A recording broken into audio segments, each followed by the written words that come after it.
Hello, hello. I'm back this week and I want to talk to you a little bit about how when I took my business from more of a hobby to getting paid gigs, I didn't realize how much a great photo would rely on my connection with the client. I thought, I can take great photos, but I was taking it of friends and family, people I already know and I already had that built connection with.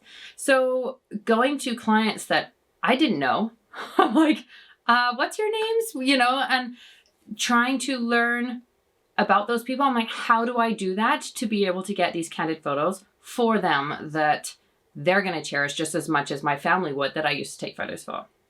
My name is Kate and I'm here with Bokeh Biz and I'm here with you every week. I'm going to teach you all the things that I learned the hard way that I didn't know what to do just to make life a little bit easier for you and help you get where you want to be a little bit easier than, the roller coaster. So today I'm going to tell you 5 things that work for me every single time for getting to know my clients before I even meet them with my camera. And it's going to make a world of difference for you and how you can connect to them before you do your shooting.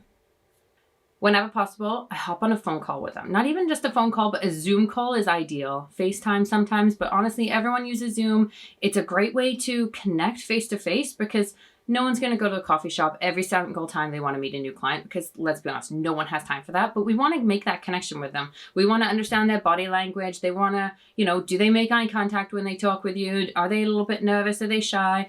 Hopefully you can get, if it's a couple, the 2 of them together so that you can understand the chemistry and kind of how that thing goes a little bit. So that's the first way that you can always sort of get to know your client. You can ask them a little quick, hey, how's it going? Like just chat with them as if you're friends already. Like, how was your day? Did you guys work today or did you get a day off? Or, just keep it casual, keep it super chill because that will instantly set the tone. Hopefully at this point, they will then book you for your session, which woohoo, feels good. Dance around your kitchen, super stoked. Send them an excited message. Send them an email saying like, I'm so excited for this. I can't wait. Like this is going to be amazing. Let's get planning.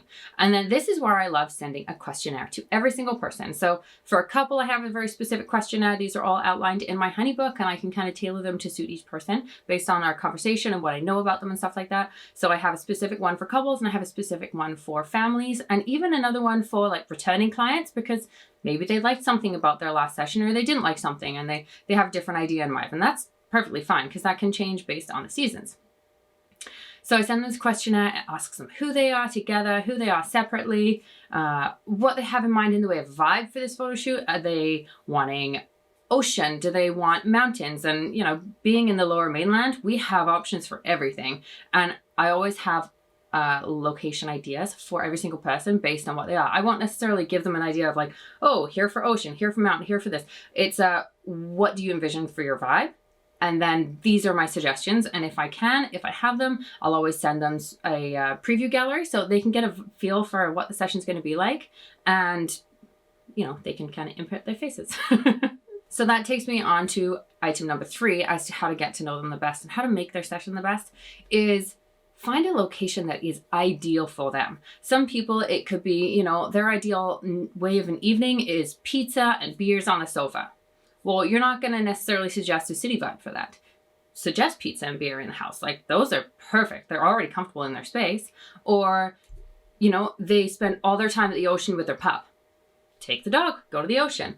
So find a location that's really ideal for them. Ideally, if you can find somewhere that's not too populated, will help them stay relaxed in front of the camera. Because otherwise, if you've got these looky-loos that are standing there like this, no amount of guidance is going to get them to relax.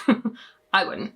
Tip number 4, I always have prompts and poses that I do for my couples. That's something I'm going to talk about in my next video. But tailor what you're going to do to them. At this point, you've had your phone call with them or Zoom, whatever it could be. You've had a questionnaire. You've gotten to know them a little bit. You have a feel for their personalities a little bit. So you can have your inspiration however you choose. That's something I'll talk about again in another video. Is tailor how you're going to pose them. Have an idea in mind on how you want the session to go. If you're confident with what you're doing, they're going to be relaxed with what you're doing. And finally, tip number 5, play some tunes. Another thing that I always ask at the bottom of my questionnaire is what kind of music do they listen to? Maybe they, one person listens to something, hard rock, the other one listens to country. create a playlist that's got, I'd say kind of romantic type vibes, but you can't always get that. But something that's gonna like bring their connection together and keep them more relaxed, keep them chill. It's just, that's them. That's totally relaxed. They're gonna bring that into everything that they do in their posing. And it makes the whole session just so much more chill. And that's where you're gonna get those emotional vibes. So a quick little recap for you. First thing to get to know your client is set up that Zoom call. Chat with them face to face, get to know them, feel them out, get them booked. Once they're booked with you, send them a questionnaire, get to know more about them, more about their ideas for the session, their vibes, what they have in mind, and choose the best location for them specifically. Not someone that you want for your portfolio. If you want a specific piece like that, set up a style shoot. Number 4, tailor your poses to suit them. Something that you feel that they're going to connect with so that it's natural, it's genuine, and that's something that you're going to be going for every single time. And finally, create a playlist for them, because that is their vibe. That's going to keep them chill always, every single time. Thank you so much for being here with me again this week. I'm going to talk next week about posing prompts and how to actually get those genuine emotions. Once you've got that connection with a client, how do you get them to be that way in front of the camera? So stay tuned. It's coming.